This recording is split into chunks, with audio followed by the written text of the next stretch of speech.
Why don't you go first? Okay. Yeah.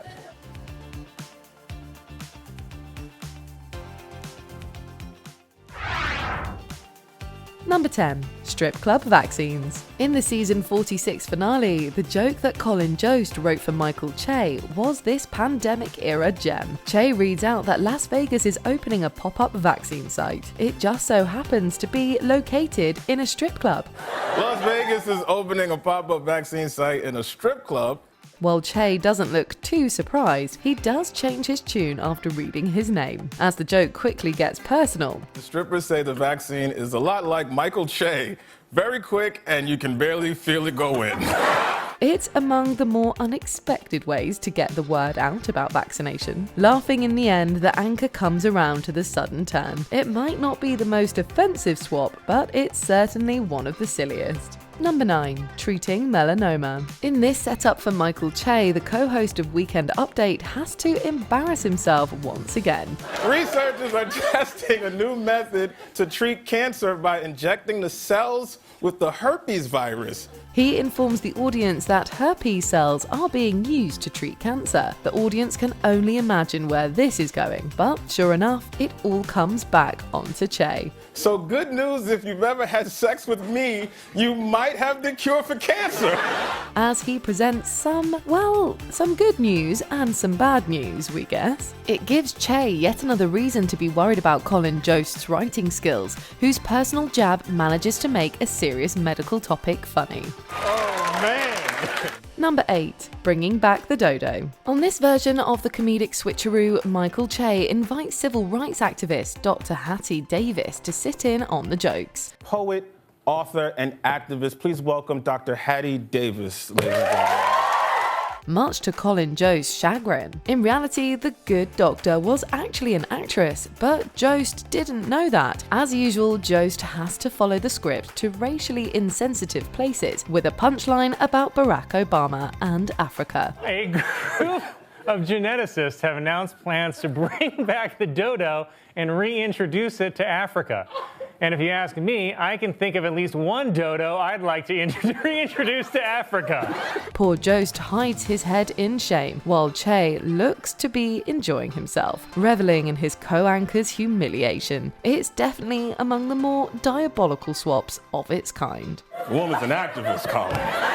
Number 7. Rosa Parks. On the 65th anniversary of the civil rights activist's famous action, Weekend Update sets up an unlikely tribute to Rosa Parks. Colin Jost walks right into another trap as he makes his way towards the shocking punchline. This week marks the 65th anniversary of Rosa Parks refusing to give up her seat on an Alabama bus. It's another line that proves nothing is sacred during these swaps. And I just wish that all black people could follow her example of sitting down and shutting up. While you might or might not find it funny, Che certainly does succeed in putting Jost in a terrible position. It's such a strong remark to make that you completely understand Jost's dismayed reaction. Number 6. Woody Allen. Not every Weekend Update joke swap is built the same. Some of them feature a bait and switch, with this version being a prime example. Colin Jost first announces the groundbreaking construction of a new hip-hop museum. This week, construction began on a new hip-hop museum in the Bronx. He then has to address the audience in a semi-serious tangent, but it all comes crashing down when he's forced to profess Woody Allen's innocence. I'd like to use my platform to say something that everyone of all races can agree on. Woody Allen is innocent. This would be funny enough, but Michael Che has much more in store. Jost then has to add to an earlier joke about Black Superman. Black Superman will be referred to as the Man of Steel, spelled S-T-E-A-L. This comedic rollercoaster ride doesn't quit. Number 5. The Puppet. For this swap segment, Michael Che has Colin Jost perform in front of a rabbi. Please welcome Rabbi Jill. This alone would be cause for awkwardness, but it gets even more cringeworthy when a certain prop comes out. As the rabbi looks on, Jost has to utter a joke about lasers while holding a puppet. From a setup about Comcast to a trip to outer space, this joke throws the comedian for a loop. It was reported that Comcast, the owners of NBC, told MSNBC to curb their criticism of Israel. And if they don't, we'll hit them with our space lasers. This might not be the most sophisticated punchline in the show's history, but it does succeed in making Jost as uncomfortable as possible. For Weekend Update. Number 4, praising the cops. Like many of the best joke swaps, this one starts off on a deeply serious note. San Diego police are being investigated after video surfaced of them using excessive force. Michael Che discusses a case of police brutality against a homeless person. He then makes a statement about the cops in general, with blanket approval for their actions. Great work keeping our streets clean, boys.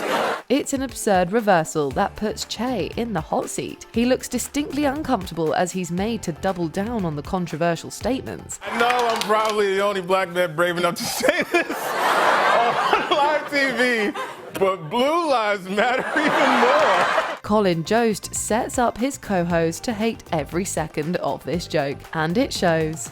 Number 3, calling out Kendrick. While it might seem like Michael Che gives Colin Jost the more dangerous jokes, the latter is also capable of some hard-hitting scripts. I want to call out the biggest bitch of all, Kendrick Lamar. This includes giving his counterparts the chance to take some shots at rapper Kendrick Lamar. Oh, your war with Drake may be over, but your war with Michael Che is just beginning. Making Che say some fighting words, Jost manages to get his co-star to ask Lamar for a feud. Coming after the artist's beef with Drake, you can tell that the performer is nervous to keep speaking. He even stops himself at one point to express his disapproval. So to quote Hamilton, shoot your shot, player. As a true professional though, he sees it through to the end. I don't like that one. Yeah. Number 2, Black Widow. We are hoping that Scarlett Johansson has a great sense of humour after this one. In this joke, Colin Jost is forced to make a Black Widow reference, but it goes much further than just mocking his wife's Marvel movie. New York State now allows movie theaters to serve alcohol, which is how I'm finally able to enjoy my wife's little art movies. The premise also links up the superhero name with the wife of Martin Luther King Jr. I'm kidding, honey. I love all of your movies. And if you ask me, you're an even better Black Widow than Coretta Scott King. Wow, Che really had no mercy with this one. Given that this was the same Weekend Update with Dr. Hattie Davis sitting in, Jost had multiple reasons to be left squirming. Weekend Update. I'm Colin Jost.